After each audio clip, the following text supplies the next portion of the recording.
Hey guys, welcome back to my YouTube channel. Today I'm here in my YouTube studio and I was planning this YouTube studio like for weeks now, and now I finished it and I wanted to do a video about the a6000 today.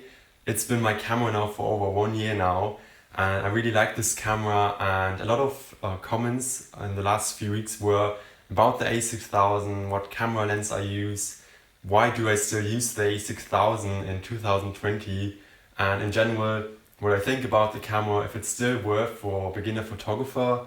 And I'm actually filming with it right now, and I'm shooting 1080p in 60 frames per second, and you can leave down in the comments below if you like this studio. You can also subscribe to my YouTube channel, and you can also follow me on Instagram. All my socials are down in the comments below and in the description. And to begin with, when I started photography, I actually used my iPhone. And when I started last year, I was thinking about getting my first camera myself. And I was looking on the internet and I saw a lot of DSLRs and like really expensive cameras, which were around like 800, 900 euros. There were also some Sony cameras, for example, Sony mirrorless cameras, which were like full frame.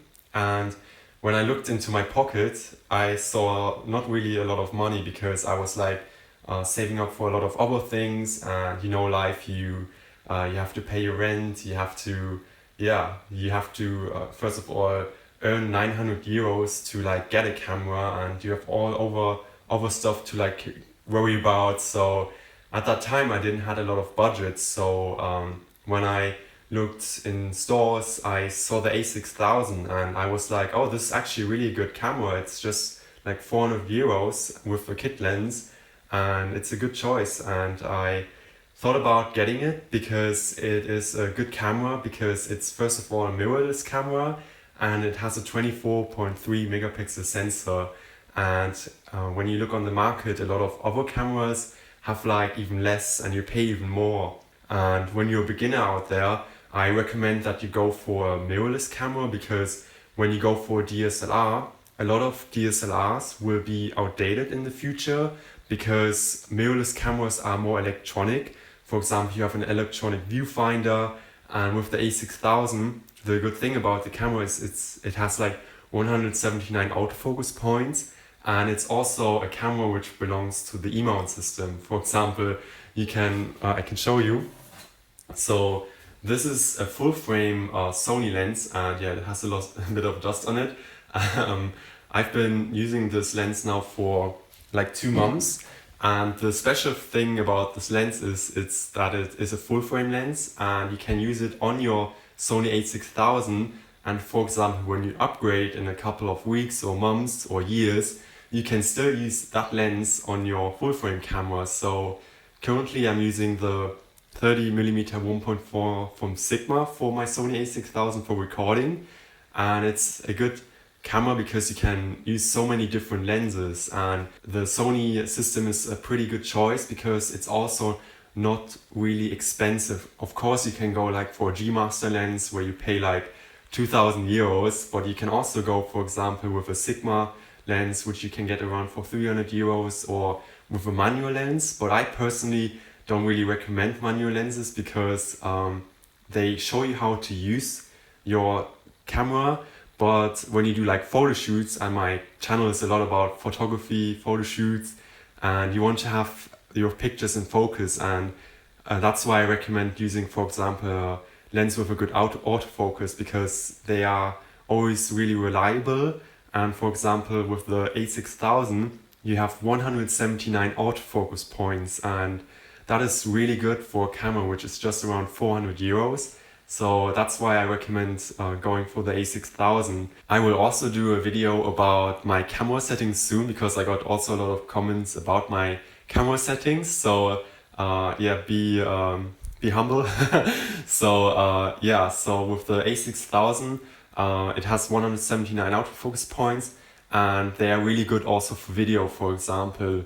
Of course, the a6000 has no flip-up screen, as you might saw in other videos or online, which is kind of like, annoying, because you cannot see yourself right now in the mirror.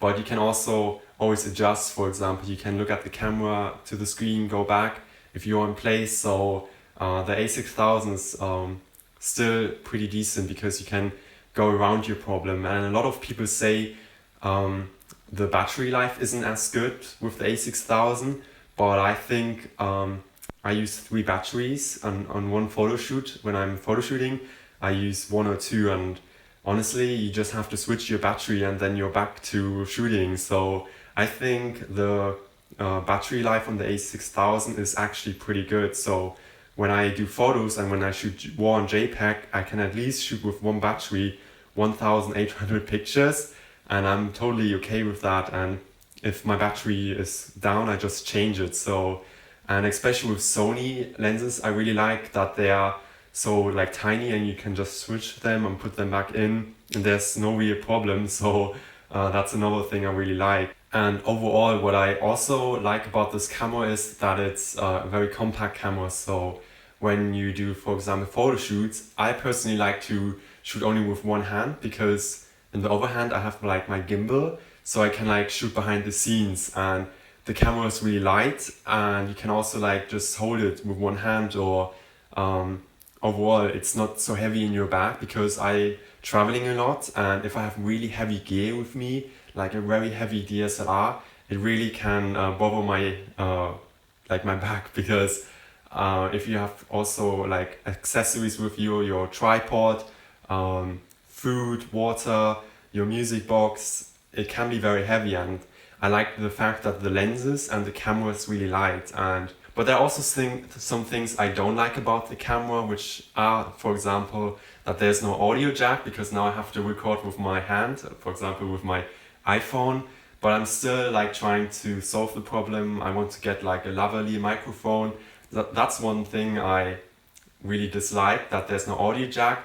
But of course you can go for the a6100 or a6300, then you have like an audio jack.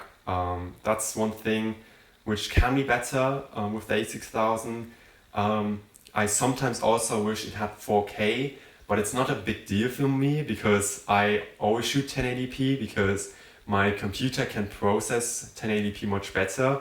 Because if you like shoot 4K, you also have higher like memory, so you have to use more space on your SD cards, and your computer slows a bit down. It always depends what computer you have, but I'm assuming you're like kind of like me, kind of like a new photographer who has like a normal computer. So that's something I want to tell you, which is something the a6000 has. It has no audio jack. And yeah, I also sometimes wish the flip-up screen would be there, but sometimes you don't get everything in your life. But the good thing about being a photographer is that you can always work around your like problems and find new solutions. And to sum up this video, I will probably use the a6000 at least for another year now, because I really like it. It's a really good mirrorless camera, and overall I really like it because it is so reliable and it has never let me down. And on every photo shoot where I was photo shooting with it, most of my pictures, like 99%, were always in focus. And yeah, I love it. It's like a beast camera. It shoots 11 frames per second and it's just amazing. So you can probably see from my face expression that I really like this camera. And if you have any other questions about the a6000, anything you want to know, if you have any problems with your camera, you can definitely message me in the comments down below. And if you want to see more videos in my YouTube studio, you can definitely message me also, say yes or no. There will be more photo shoots coming soon, and also more interviews with models. And yeah, make sure you're always safe, guys, and take care of yourself. And please remember to subscribe to my YouTube channel. It's free. You can also follow me on Instagram. And yeah, guys, take care and see you next time.